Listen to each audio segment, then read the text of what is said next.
আমার স্বামী যখন অভাবী ছিল তখনও আমি তার সংসার ছেড়ে যাইনি। জীবন বদলায়, সময় বদলায়, মানুষের পোশাক আশাক সব বদলায়, কিন্তু সেই সময়টায় যে মানুষগুলা আমাদের সাথে নিষ্ঠুরতা করেছিল সেগুলো কখনোই মন থেকে মুছে ফেলা যায় না। একটা সময় তারাই আমাদের কাপড়ের জন্য পরিচয় দিতে লজ্জা পাচ্ছিল, অথচ আজকে আমাদের পরিচয় তারা সব জায়গায় দিয়ে দেয়। কি অদ্ভুত, তাই না? প্রকৃতির লীলা খেলা বোঝা বড়ই অদ্ভুত। আমরা 5 ভাই বোন, 3 বোন 2 ভাই। সবাই ভালো পড়াশোনা করে, আর আমার বোনরা দেখতেও কিন্তু ভালো। আর আমি হয়েছিলাম একেবারে অন্যরকম। সবাই বলতো আমি নাকি আমার দাদির মতো হয়েছি। মানে দেখতে তেমন একটা ভালো না, কালো ছিলাম। আর আমার বন্ধুটাও অনেক ভালো ছিল, তারা পড়াশোনার দিক দিয়েও ভালো ছিল, কিন্তু আমার কোনো গুণেই ছিল না। সংসারের দিকে ছোট থেকে মনোযোগ ছিল, পড়াশোনা তেমন একটা ভালো লাগতো না। এই জন্য আবার আমার মা বাবাও ছোট থেকে পড়াশোনার ব্যাপারে আমাকে তেমন একটা গাইড করতো না। আমার ভাই বোনেরা অনেক ভালো জায়গায় চাকরিও হয়ে যায়। আমার একটা বোন চাকরি করতো না, 2টা ভাই, একটা বোন চাকরি করতো। ওরা ঢাকা, চট্টগ্রাম, কেউ রাজশাহীতে থাকে। ধীরে ধীরে আবার সব ভাই বোনেরও ভালো জায়গায় বিয়ে হয়ে যায়।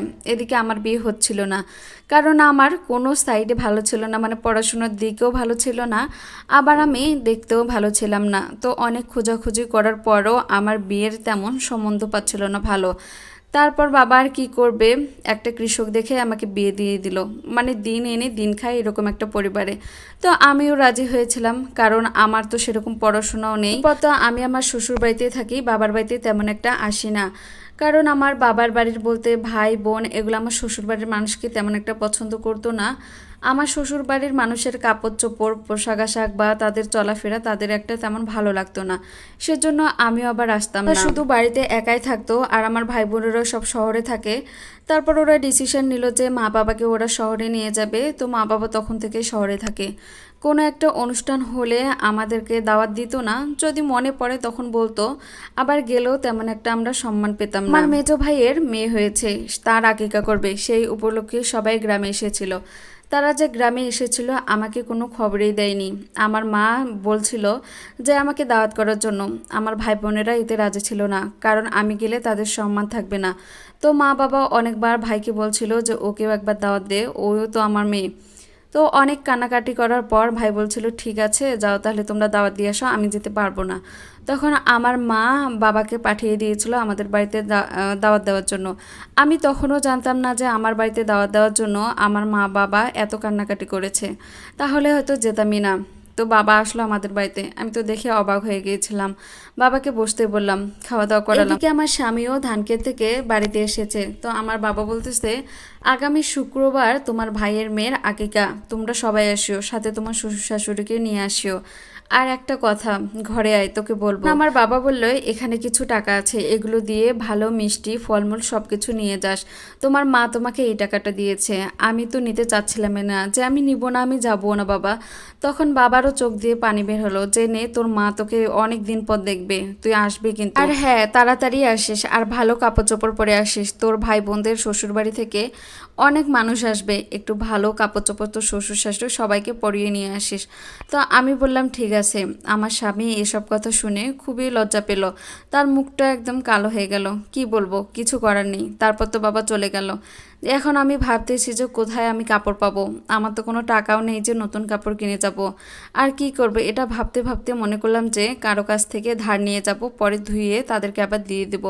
তো আমার স্বামীকে বললাম, আমার স্বামী তো কোনোভাবে রাজি হচ্ছিল না যে মানুষের কাপড় পরবে। সে বলল যে আমার যেগুলো আছে আমি এগুলোই পরে যাব।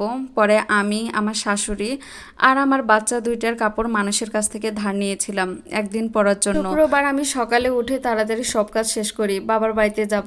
কত আনন্দ, সব মেয়েদেরই বাবার বাড়ি যাওয়ার আনন্দটাই কিন্তু অন্যরকম। সবাইকে বললাম যে তাড়াতাড়ি নাও, বাবা তাড়াতাড়ি করে যেতে বলেছে।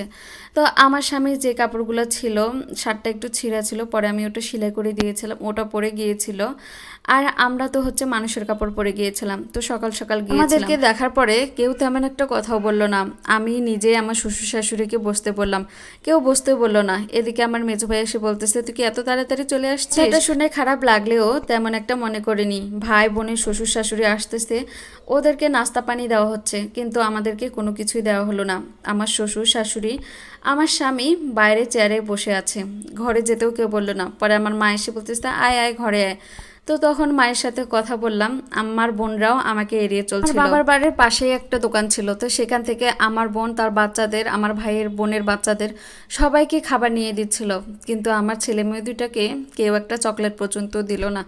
এটা দেখে আমার স্বামী বলল, চলো এখানে আর এক মুহূর্ত থাকবো না, থাকলে থাকো, আমি আমার মা বাবা বাচ্চাদের নিয়ে চলে যাচ্ছি। তো আমি আমার স্বামীকে অনেকবার অনুরোধ করলাম যে আসছি যেহেতু খেয়ে যাই। অনেকবার বলার পর আমার স্বামীও আবার না করলো না। পরে দুপুর হয়ে গেল, সবাইকে খেতে ডাকতেছে, কিন্তু আমাদেরকে কেউ একবারও ডাকলো না। 3টা বেজে গেছে। পরে আমার মা বলল যে আসো তোদেরকে খেতে দেই। পরে মায়ের ঘরে একটা কোণে আমাদেরকে খেতে দিল। খাবারের অনেক আইটেম ছিল, কিন্তু আমাদেরকে অতগুলো দিল না। আমাদেরকে ডাল, গরুর মাংস আর ভাত দিয়েছিল, এদিকে ইলিশ মাছ, রোস্ট সবগুলো করেছিল। পরে আমার মা চুপ করে 3টে রোস্ট এনেছিল, আমার স্বামীকে, শ্বশুর শাশুড়িকে দিয়েছিল। আমাকে আর আমার বাচ্চাদেরকে দিল না, কারণ অনেকগুলো আনতে গেলে আমার ভাই আবার টের পেয়ে যাবে। ওরা তো মনে হয় হিসাব করেই রান্না করছে। খাওয়া দাওয়া শেষ করে মাকে বললাম যে মা এবার তাহলে যাই, বাড়িতে অনেক কাজ পড়ে আছে। তো মা বলল দাঁড়াও আমি একটু আসি। মা ওখান থেকে এসে একটা পলিতে 2টা রোস্ট, 2টা ডিম, মানে যতগুলো আইটেম করেছে সবগুলো 2টা 2টা করে নিয়ে এসে আমাকে দিল। তো আমি বললাম, প্রথমে আমি রাজি হচ্ছিলাম না যে আমি এগুলো নিতে পারবো না, আমি নিব না। তা মা কান্না করলো যে নিয়ে যাও। যখন আমাকে দিচ্ছিল তখন আমার বোনও ঘরের মধ্যে আসলো। তো দেখে বললো যে মা তুমি এটা কি করতেছো, এখনো তো অনেক মানুষ খাওয়ার আছে, যদি শর্ট পড়ে যায়। তখন আমার মা বলল শর্ট পড়বে না, তোমার বাবা আর আমি যেগুলো খাবো সেগুলোই দিয়েছি, তার অতিরিক্ত আর কিছুই দেয়নি। আজকে আমরা খাবো না, এগুলো তোর বোনকেই দিয়ে দিলাম। তো আমার বোন সেখান থেকে রাগ হয়ে চলে গেল, আমিও চলে আসছিলাম। সেখান থেকে বলছিলাম এই বাড়িতে আর আমি জীবনেই আসবো না। সারাটা রাস্তা কান্না করতে করতে আসছিলাম, চোখের পানি কোনোভাবেই থামছিল না, সারা রাত কান্না করেছি। তারপর প্রতিজ্ঞা করি যে আমরা নিজের পায়ে দাঁড়াবোই। তো আমার একটা খালা শাশুড়ির ছেলে ইতালিতে থাকে, তো আমার স্বামীকে বললাম যে তুমিও যদি বাইরের দেশে যাও তাহলে হয়তো আমাদের একটু হবে। তো তখন আমাদের একটুও টাকা ছিল না, অনেক টাকা লাগবে ভিসার জন্য।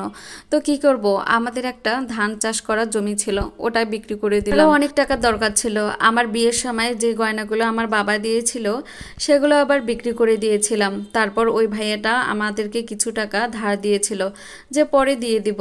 পরে আমার স্বামী তো ইতালিতে গেল, 3-4 বছর যেতে না যেতেই আল্লাহ আমাদের দিকে হয়তো ফিরে তাকিয়েছিল। আমার স্বামীর একটা অনেক ভালো জায়গায় চাকরি হয় ওইখানে। তো আমরা গ্রামে একটা ফ্ল্যাট বাড়িও দিয়েছি। এদিকে আমার সন্তান আর আমার ভিসা হয়ে গেছে, আমার স্বামী ওইখানে আমাদেরকে নিয়ে যাবে। আলহামদুলিল্লাহ আমরা অনেক ভালো আছি, ওদের থেকেও অনেক ভালো পর্যায়ে উঠে এসেছি। আমি নিজেকে নিয়ে কখনোই অহংকার করি না, সবগুলো ভুলে যেতে চাই, কিন্তু তাদের দেয়া কষ্টগুলা কখনোই ভুলতে পারি না। এখন আমার ভাই বোনেরা নিজে থেকে আমাকে ফোন দেয়, তাদের কোনো বিপদ হলে, টাকা পয়সা লাগলে আমি তাদেরকে দিয়ে দেই।